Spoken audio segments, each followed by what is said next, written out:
Girls basketball coach Natalie Lynn following a big conference win over the Boardman Spartans. And coach, going back to that first matchup and coming into the second matchup, what were the biggest things you saw from your team as a whole that resulted in this victory tonight?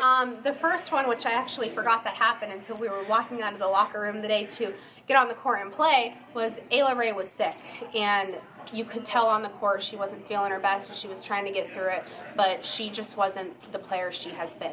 And tonight she showed up for us, and we keep saying, we have a handful of girls who are capable of scoring in double digits every game. They just have to come show up.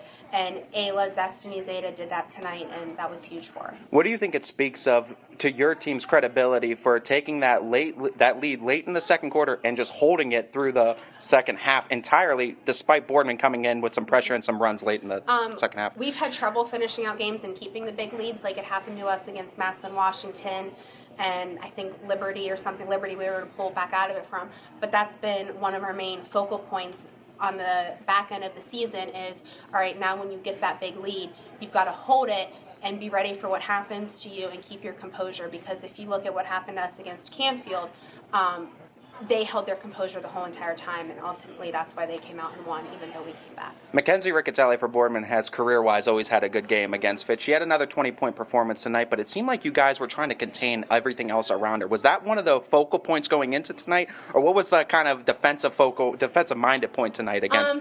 The defensive focal point tonight was man, and that hasn't been one of ours so far this season, because when we try it, we don't seem to be in the right positions, don't seem to be helping. However, our zone hasn't been seeming to work lately.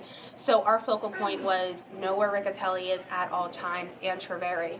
And we just came out, Riccatelli, we gave up 25 points to her, but we were able to at least contain everybody else, and especially their bigs as well. Final question for you, Coach. This has got to be a big momentum win, too, especially against a conference foe, especially against a longtime rival, Boardman, too. Going into the final 3 games of the season, how are you going to use this as momentum going forward, and how are you looking to end the season before the tournament? Our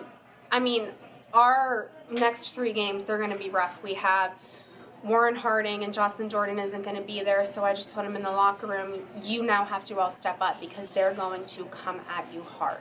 And then we have Salem and West Branch. So it's almost like our first half of the season against all those hard teams are back, and we just can't take any steps backwards. We have to keep moving forward, and we have to know what's coming at us, because it's going to be a rough 3 games, but hopefully it prepares us for the first game of the tournament. Next Falcon game will be on the road against the Warren Harding Raiders. You could catch Coach Natalie Lynn and all the Falcons in that next contest.